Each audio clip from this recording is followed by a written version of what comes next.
Hello, everybody, and welcome back to another episode of the Rafa Mora podcast. Today, we're going to be talking about agenda setting within sport and football specifically. So, starting off with what is agenda setting? So, according to Cobbs and Shaw in 1972, agenda setting in the realm of football involves the influential process of selecting and highlighting specific topics, issues within the sport that gain attention and end up shaping the public discourse, media coverage, and even policy decisions. So, in short, the media doesn't want to tell you what to think, but they have the power to shape and define the public's opinion on specific events due to excessive coverage of that event.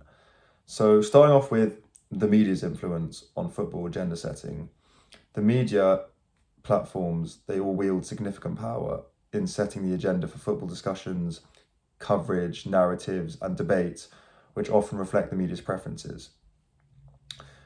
So, by doing this, it leads to certain stories which dominate the headlines and all the discussions, which is what the media want. So, a specific example of this would be in 2022 for the World Cup held in Qatar, where many countries were coming out, like Ukraine, saying it's a disgrace that teams are participating in the World Cup held in a country where it's such, there's such atrocities going on there. But, the Sky Sports put out an article with Gary Neville saying that at the end of the day, it's just football. Politics has no place in football. We're going there to play a World Cup. Like, we're not going to stop playing there. And this article by Sky Sports in 2022 held 6 times more impressions than any other article from Sky Sports that year. And it's just interesting how the media, specifically in England and in sport, can so easily shape the public's opinion. Fans tweeting, no boycott, and obviously England end up going to the World Cup, doing all right, but the whole narrative around that World Cup can be so easily shifted by Sky Sports' personal opinion and kind of foreshadowing through their main members, like the Gary Nevilles, the Jamie Carragers, and so on. Second of all, fans' engagement on agenda setting.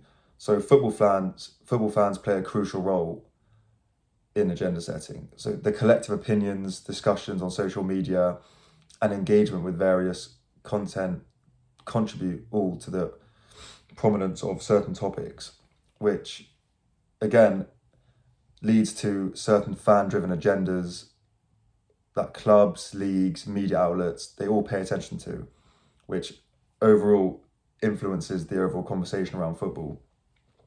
Another example specifically would be Arsenal's Twitter account in 2018, where Arsene Wenger was sacked after an over 20-year tenure at the club.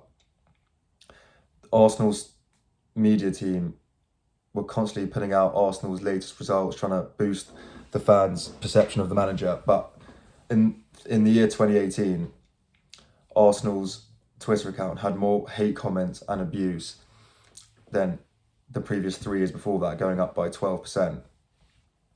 And fans clearly play a huge role in deciding or contributing to what clubs do. So eventually leading to the sack of the Arsenal manager.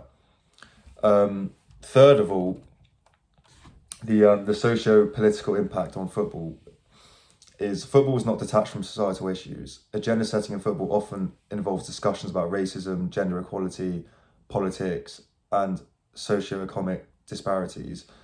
So how these issues are portrayed and discussed within the football community can significantly impact public perception and subsequent actions. So again, in 2019-2020, when Premier League and the FA put out an article saying that all players before match are going to start taking a knee. It's very important to us. Black Lives Matter. Whereas other countries, other leagues in England, you had League Two coming out saying we're not going to take a knee, we don't stand for this. Certain players coming out saying we're not going to take a knee, we're not going to stand for this. by the end of the day, the Premier League and the FA have the last call. So before every Premier League game, all the players taking a knee, minute of silence. And again, the power that the media have in this country through even political events is huge. If the Premier League say we're going to take a knee, they're going to take a knee. And at the end of the day, that shapes the public opinion on political matters as well. Lastly, a topic which I want to delve into quickly would be women's football and the Women's World Cup. So the England Lioness captain Leah Williamson earns, after the World Cup, 200k a year overall. Now, the England's women's national team had their most ever recurring viewers for the World Cup final in 2023, which was 14 million. However, there was only 7 news outlets on BBC, Sky, ESPN, all the main English outlets after that World Cup, highlighting the success that the Lionesses had. However, the same week, there was 27 articles about transfer news for the men's game, Premier League, and so on. Again, just highlighting the media's disparity in what's really important, especially when the when the Lionesses did far better in the World Cup than the men's team have for a long time. But anyway, thank you guys for watching, and I'll see you on the next one. Cheers.